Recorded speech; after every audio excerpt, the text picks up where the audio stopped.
Mylimasis, aš meldžiu, kad tau visame kame gerai sektųsi ir kad būtum sveikas, taip, kaip gerai sekasi tavo sielai. Trečiajame Jono laiške kalbama apie visumą, ne tik dvasinę, bet ir kūnišką, fizinę gerovę. Tačiau kūno sveikata nėra vien simptomų nebuvimas ar geri medicininiai tyrimai. Tikra kūno sveikata atsiranda tada, kai kūnas nebekovoja už teisę būti išgirstas. Nebešaukiasi pagalbos per skausmą, o skausmas nebetampa vieninteliu būdu pasakyti, tu manęs nematai. Bet kūnas pagaliau tampa pastebėtas.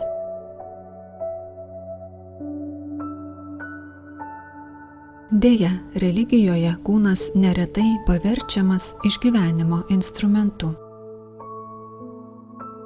Iškeliant dvasingumą, kūnas nutildomas ir eksploatuojamas dėl misijų, aukojamas dėl idėjos ir verčiamas tarnauti, nepaisant nuovargio ar ribų. Taip atsitinka, nes galvojama, kad kūnas tai paskutinė stotelė, iš kurios reikia išsilaisvinti. Tačiau kūrėjo logika yra kitokia. Kūnas yra pirmoji jo buvimo vieta, jo šventykla.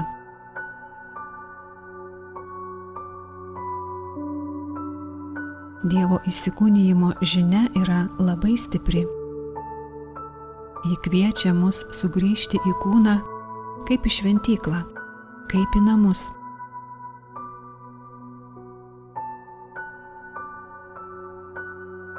Kūnas tapo gyva siela dar prieš žodžius, doktrinas ir mokymus. Pirmiausia, žmogui buvo įkvėptas kvėpavimas.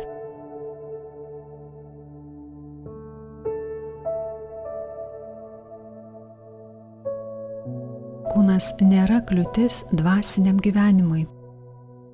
Atvirkščiai, tai vieta, kur vyksta dvasinis gyvenimas. Kūrėjas pasirinko tavo kūną ir nelaukia, kada tu pagaliau iš jo išsilaisvinsi,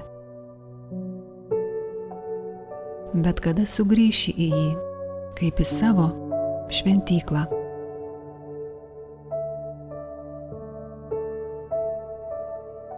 Daugelis buvome išmokyti tylėti, kai baisu, slopinti savo emocijas, tarnauti be poilsio. Tai klaidingai suvoktas kūno aukojimas.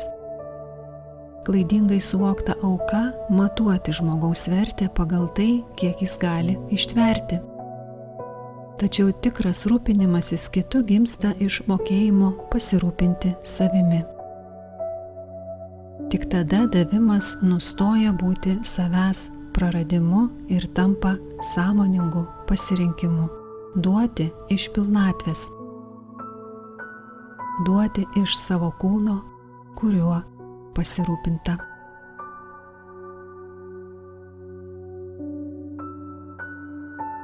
Kūno šventykla nėra karo laukas, bet namai. Mes galime duoti tik iš namų pilnatvės. Kuomet širdis plaka gyvenimu, ne įtampa. Kai leidžiu kūnui turėti savo ritmą, nustoju ignoruoti jo signalus, išmokstu prisiliesti prie jo be reikalavimų, bet per ryšį. Aš esu su tavimi. Aš klausausi tavęs. Aš girdžiu tave.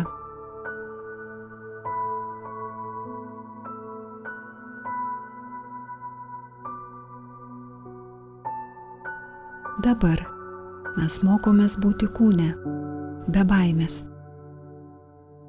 klausytis jo, be panikos.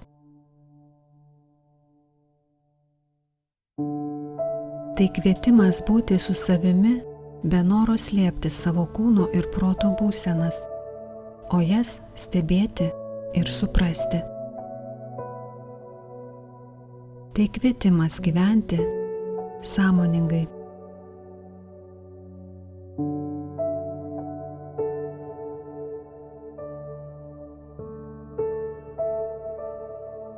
Kūrėjas susitinka su mumis savo šventykloje.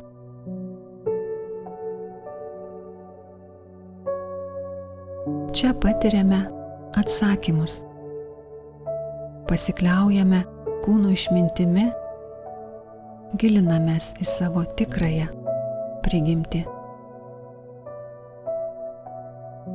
Vėl tampame vientisi, pilni ir įsikūniję.